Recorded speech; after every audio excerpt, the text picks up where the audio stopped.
This video sponsored by EduQuest. இது online courses provide பண்ணுற company. இதில் நிறைய ஆன்லைன் கோர்சஸ் இருக்குது. Advanced marketing combo, digital marketing student combo, accounting and GST combo, advance stock marketing, இன்னும் நிறைய courses இருக்குது. இதோட லிங்க் உங்களுக்கு டிஸ்கிரிப்ஷனில் கொடுக்குறேன். தேவைப்படுறவங்க யூஸ் பண்ணி பாருங்கள். The struggle to find courses that truly speak your language, it's finally over. Welcome to EduQuest, where learning is made just for you. At EduQuest, we bring you a wide range of online courses, from career building programs to skill boosting masterclasses, all in your regional language.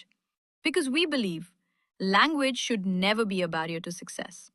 Our courses are tailor made after understanding what today's learners really need. So why wait? Start learning the smarter, simpler way only with EduQuest.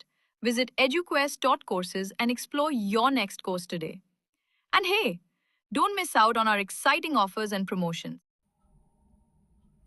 யுனெஸ்கோவில் இருந்து வெளியேறுவதற்காக அறிவித்த America கொள்கைக்கு எதிராக போவதாக குற்றச்சாட்டு.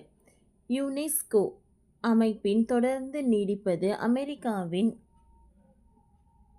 தேசிய நலன்களுக்கு உகந்ததாக என்று சாட்டியுள்ள ட்ரம்ப் நிர்வாகம் யுனெஸ்கோ அமைப்பு பிளவுபடுத்தும் சமூக மற்றும் கலாச்சார காரணங்களை பின்பற்றுகிறது என கூறி அந்த அமைப்பில் இருந்து வெளியேறுவதாக அதிரடி அறிவித்துள்ளது.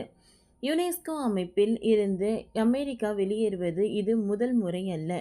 ஏற்கனவே கடந்த 2017ஆம் ஆண்டு டொனால்ட் ட்ரம்பின் முந்தைய ஆட்சி காலத்தின் போது யுனெஸ்கோ அமைப்பில் இருந்து அமெரிக்கா வெளியேறியிருந்தது. ஐக்கிய நாடுகள் அவையின் கலாச்சாரம் கல்வி சார்ந்து பிரிவதாக யுனெஸ்கோ அமைப்பு உள்ளது.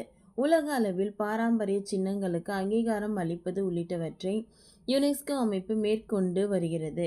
யுனெஸ்கோ அங்கீகாரம் பெற்ற பாரம்பரிய சின்னம் என்றால் அதற்கு ஒரு தனி கௌரவம் இருக்கும் அளவுக்கு சர்வதேச அளவில் மிக முக்கிய அமைப்பாக ஐநாவின் யுனெஸ்கோ விளங்குகிறது. இந்த நிலையில்தான் யுனெஸ்கோ அமைப்பு இருந்து விலகுவதாக அமெரிக்கா அறிவித்துள்ளது. அமெரிக்காவின் நலன் கருதி இந்த முடிவு எடுக்கப்பட்டு இருப்பதாக அமெரிக்க வெளியுறவுத்துறை செய்தி தொடர்பாளர் கூறியுள்ளார். யுனெஸ்கோ அமைப்பில் இருந்து அமெரிக்கா வெளியேறுவது இது முதல் முறை அல்ல. இஸ்ரேலுக்கு எதிராக ஒரு தலைப்பட்சமாக செயல்படுவதாகவும் பிளவுபடுத்தும் விஷயங்களை ஊக்குவிப்பதாகவும் குற்றம் சாட்டி அமெரிக்கா வெளியேறியுள்ளது. இது தொடர்பான அறிவிப்பு அமெரிக்க வெளியுறவு செய்தி தொடர்பாளர் டாமி ப்ரூஸ் வெளியிட்டார். அப்பொழுது அவர் கூறுகையில், பிளவுபடுத்தும் சமூக மற்றும் கலாச்சாரங்களை மேம்படுத்துவதற்கு யுனெஸ்கோ செயல்படுகிறது. ஐநாவின் நீடித்த இலக்குகளை அதிக கவனம் செலுத்துகிறது.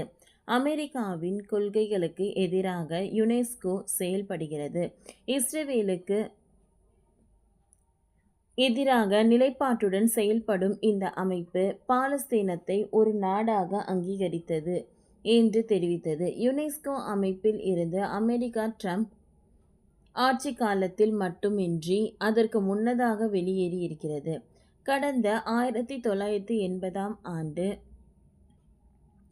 அப்போதைய அதிபர் ரொனால்ட் ரீகன் ஆட்சி காலத்திலும் யுனெஸ்கோவில் இருந்து அமெரிக்கா வெளியேறியது.